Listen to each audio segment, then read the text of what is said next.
is the term reversing the diabetes is correct, or putting the diabetes into remission is the correct? Weight loss is a game changer in diabetes management. BMI, which is higher than 23.5 for the Asians, much prone for getting into the type 2 diabetes. Outside and fat inside, that is called TOFI. You can have 120 grams of carb, that doesn't mean you can have 5 spoons of sugar. One carb at a time, that to 50% of portion.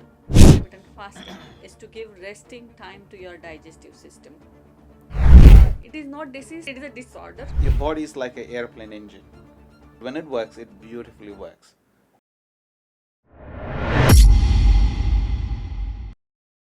Anaga, we are talking about the biggest lifestyle disease we have in this country.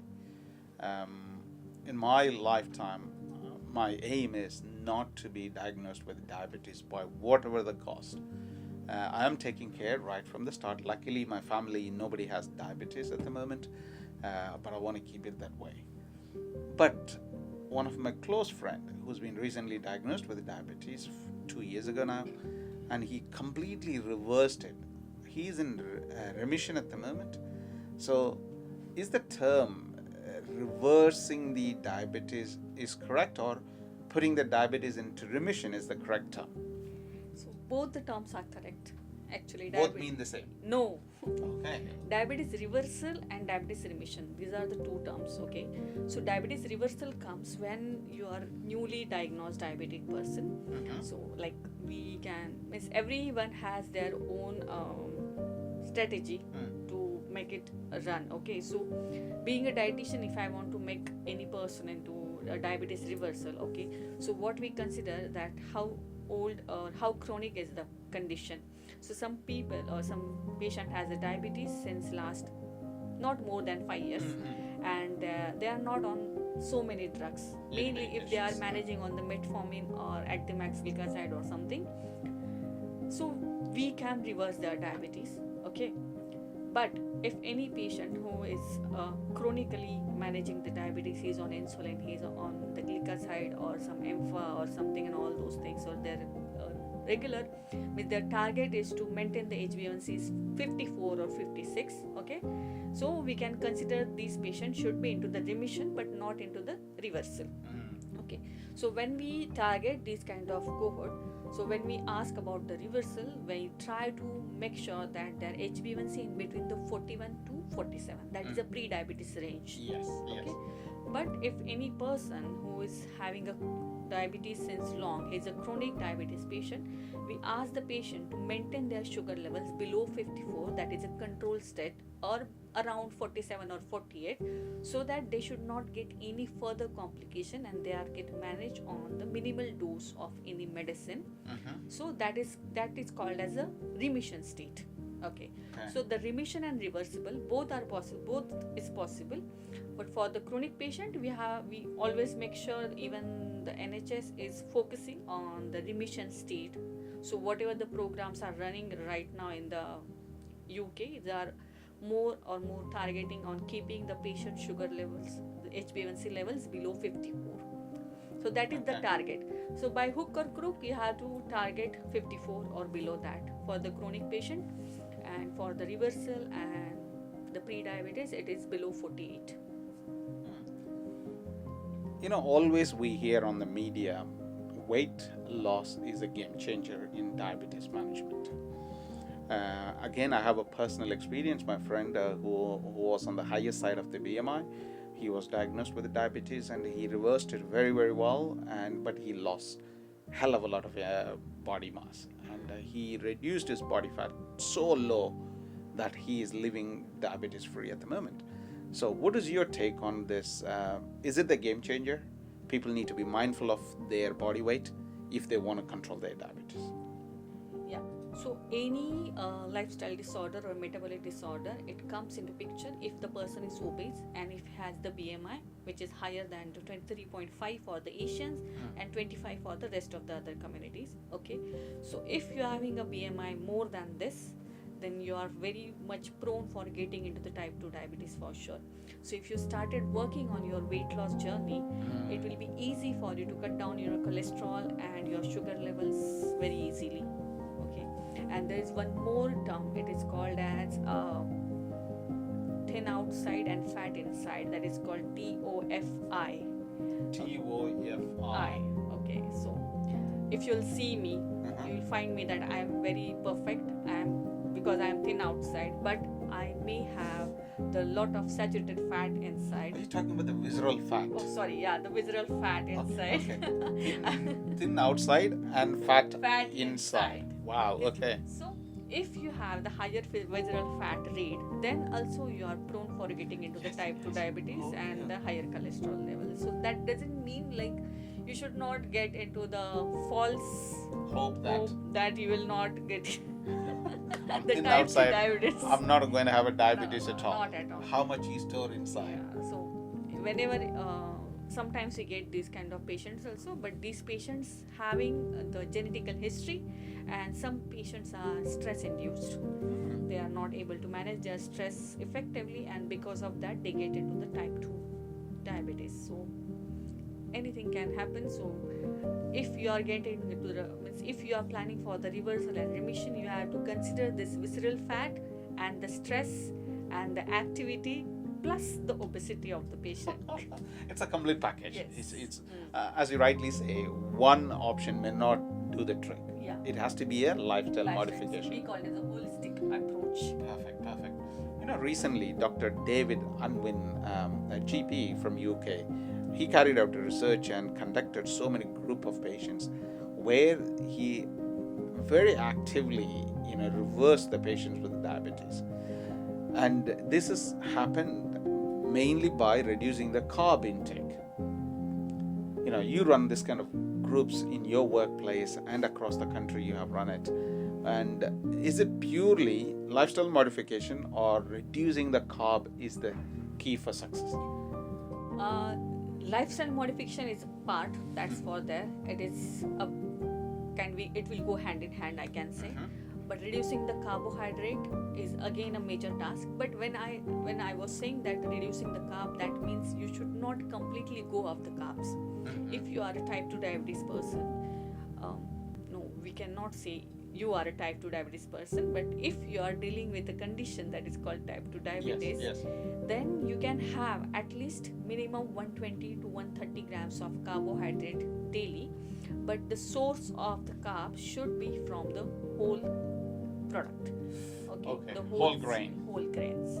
It should not be the refined carbs, it should not be sugar, or it should not be sweet. It's like that. Means I'm saying that you can have 120 grams of carb. That doesn't mean you can have 5 spoons of sugar per day. You cannot include like that. Understand. Yeah. So if you are managing this with low carb, high protein, high fiber diet, then you can manage and you can reverse your diabetes. That is the main basic physiology behind. Low carb, high protein, high fiber diet. Okay. Can you give me a clear pattern of dietary regime which will definitely people could follow in order to come out of diabetes or to put their diabetes into remission? Yeah. So when we say that you have to cut down the carbs, so sorry, I cannot directly cut down any person's carbs to 120 grams. Okay, so it depends on that's per day intake, right? Yeah, per day intake of 120 grams. Yeah, 120 means you have to have at least 120 grams of carbs. Wow, okay. But any person who is 6 feet and having a biggest body volume and he's having a BMI more than 35 or something, you cannot switch that person from 200 grams, not 200, it's always 300 grams of carbs to directly 120 grams of carbs. So for these kind of patients, what I'll always tell the patient to start with the low carb, because it's a journey, and I never tell the patient that cut down on the volume of the food first. So I always tell the patient that have one carb at a time. So one carb at a time means you can have either bread, either potato, either rice, either spaghetti, either pasta. So one carb at a time. Okay, not 2 or 3 carbs at a time. The way the plate looks like, it's like a chicken or a spaghetti or a bread or a jacket potato or something. So you are having more carbs. So when we give the strict direction that one carb at a time, so they have to think about the other food items in the plate. And when we are saying that one carb at a time, so if they are having 2 slices of bread, you have to make it 50%. Okay. So one carb at a time, that to 50% of portion.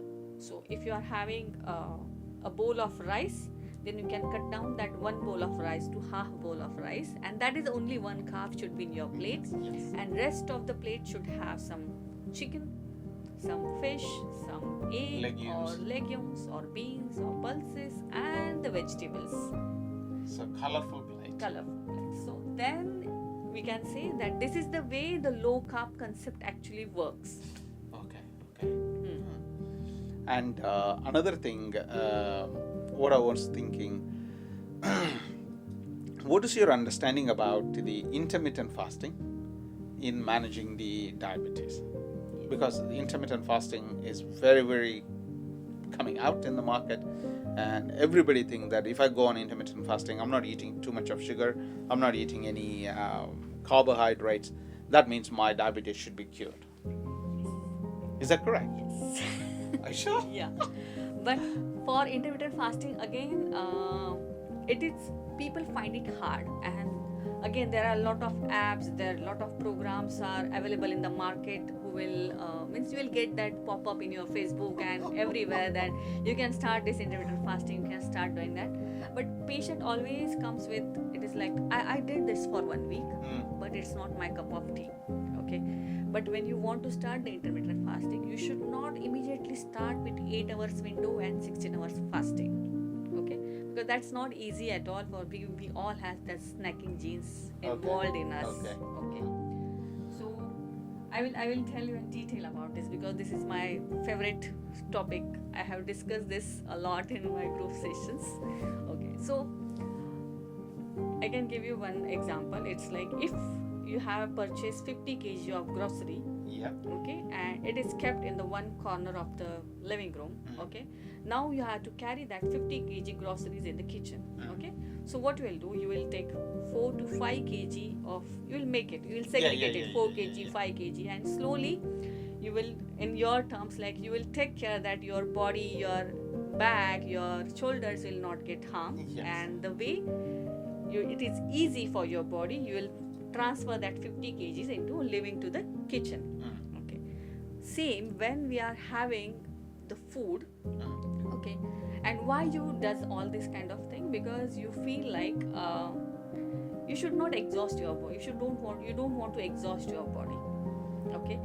So, but because if any sprain or anything will happen, you will immediately, it will affect your life. Okay. But this is we don't take care of your internal organs in this way. That's true. Okay. Absolutely. Because your internal organs doesn't complain to you. They don't showcase the pain symptoms very easily. Okay. So the basic physiology behind the intermittent fasting is to give resting time to your digestive system. Okay. So if you are eating, you can say it's like okay, if you are when you start your first meal, it's 9 in the morning. Okay. So if you are having your first meal at 9 in the morning, so when you start eating your meal, there is a process from, we can say, like A to Z. There is a chewing, then your gastric juices are getting secreted, then it's go to intestine, your stomach, your intestine, the large intestine. So it's a process from A to Z. Okay. So to complete this process, it takes around at least 4 to 5 hours. Okay. So if you are starting your first meal, we can give name to that meal as like, we can say meal not 1. Okay. So you are having meal not 1 at 9 a.m. in the morning. So I'm telling you so that everyone will understand properly.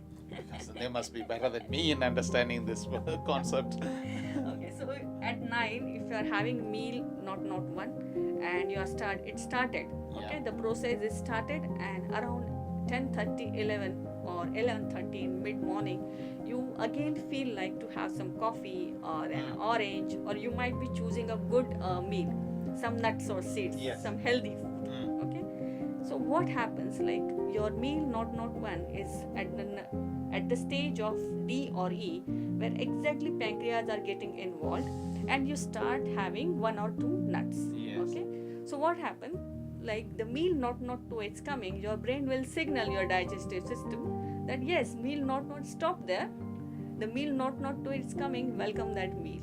Okay, and the process get disturbed completely, and the internal organs get damaged. This not can say damage, but the system get altered. The synchrony is Yeah, altered. the synchronization get altered, and all this secretion of hormones and everything will get disturbed. So then there is a bad signals, and you must have read about this glucagon hormones and insulin hormones and the insulin resistance and insulin sensitivity and all those things. So everything comes in this picture because of this snacking getting things. Yes. So the intermittent fasting, if you want to start, the basic funda, or we can say it is like the basic physiology behind it. It's like you should have one meal at one perfect time in between 9 to 10 or 8 to 9 or something.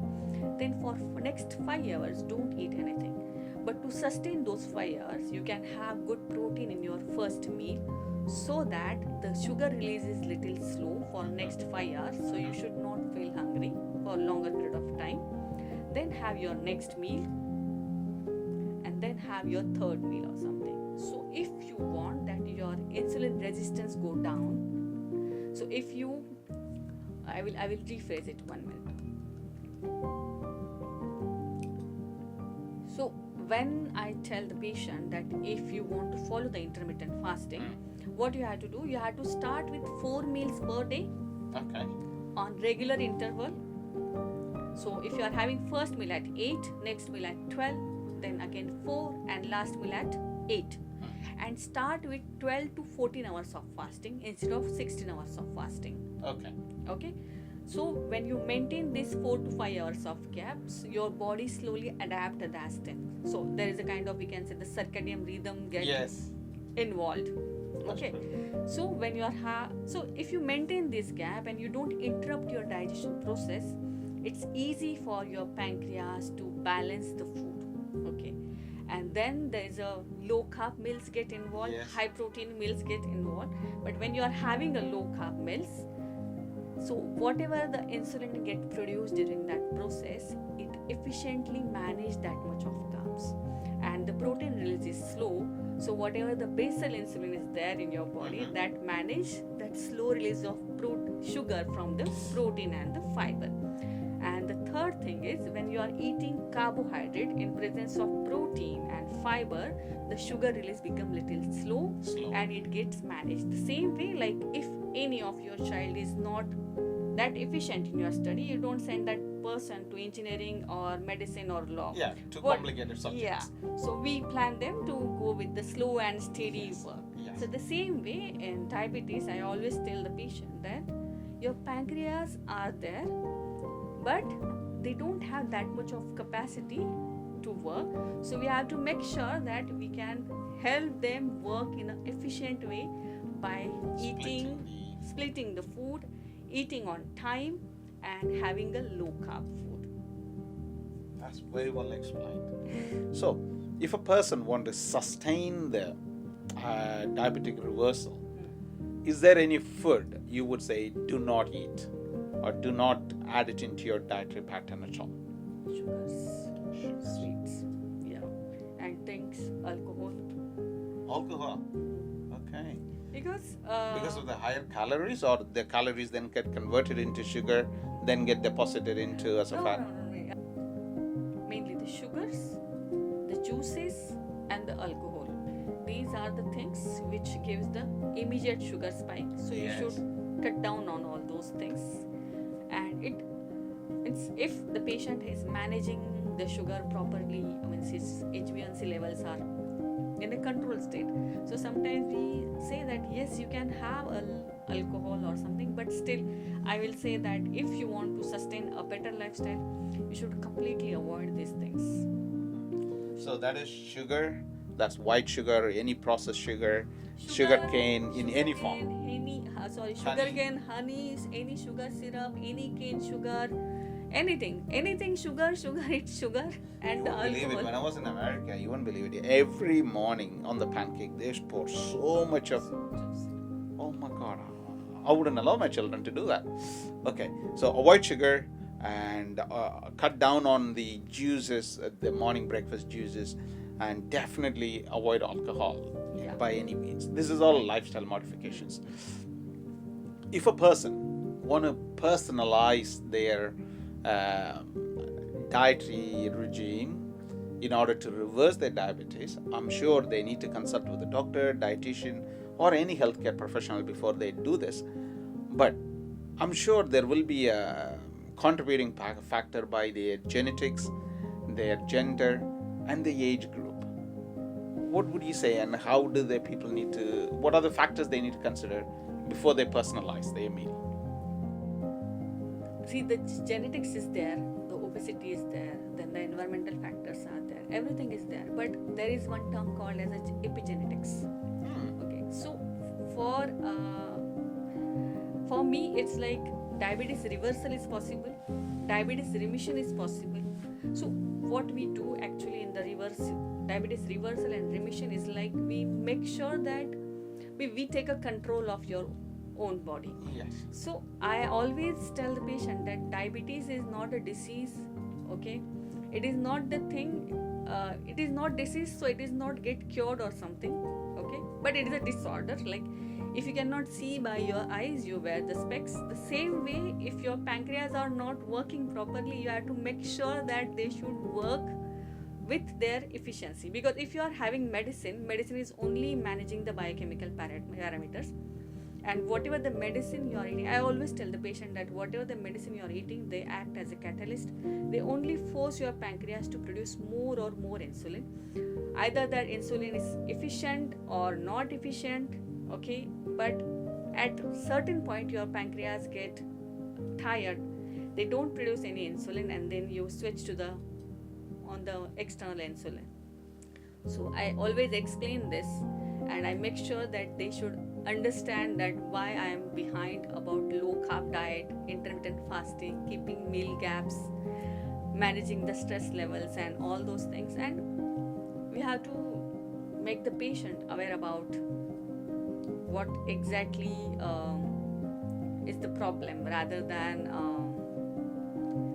considering it as a disease and it is not getting cured and it will be there in my life, sort of these kind of things. It is a disorder. It's a collection of symptoms. Yeah. People need to find a solution, whatever medically possible by changing everything. Again, medically possible, it is like, it is not always the obesity, it is not always the genetics. And if it is a genetics, you have to focus on managing your insulin resistance. You have to focus on improving the insulin sensitivity. I tell my patient that rather than searching the recipes for managing diabetes, you can search for terms like insulin sensitivity, how to improve the insulin sensitivity, how to manage the insulin resistance, because these are the terms are managed by the professionals. Yes. Rest of the people are using the terms. You will reduce your diabetes after eating this of juice. You will reduce the sugar after doing this exercise or after doing these kind of poses of yoga. You will reduce your sugar. Yes, that is there. I mean, that is the part, but it is not same for everyone. It is different for each and every person. Being a physiotherapist, many people ask me, do you have any exercise regime that will fully cure my diabetes? I've always told them it's a multifactored problem. It is a disorder, and you need to, exercise is most important, but that not alone will solve the problem. I can give you one exercise, just strengthen your lip muscles and say, close it tight as possible. Or you should say this. Improve the neck movements so that it gets say no. With the jokes aside, if a person want to ask you the best dietary plan to reverse the diabetes, obviously, Anagha is not giving you a medical plan here. You need to personalize, consult your doctor, make sure your health is well looked after. What is your go-to regime you would give as a best plan? First thing, you should start following the low-carb regimen. Second is you just start it at least. Start somewhere. Start somewhere. Okay. I know it is not easy to be consistent, but okay, if you'll if you cannot manage 3 days per week, but at least start for doing 2 days per week. Then start focusing on intermittent fasting. And for intermittent fasting, do not start immediately 8 hour eating window and 16 hours fasting window. You should start with at least 2 to 3 meals per day, then start with 12 to 14 hours fasting. And if that is also not possible, at least start doing this intermittent fasting twice a day, thrice a day, then slowly, because it's not an easy task. So you have to set the small goals actually.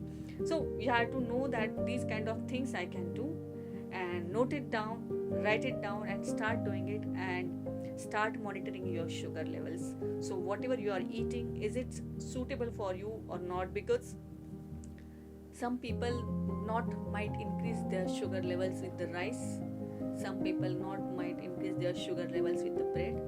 But if you will change their meal patterns, well, like any person who is having rice since long and their sugars are stable, his sugar levels might get increased because of the bread. So it's individualized. Diabetes is not at all same for Common everyone. blanket. Yeah.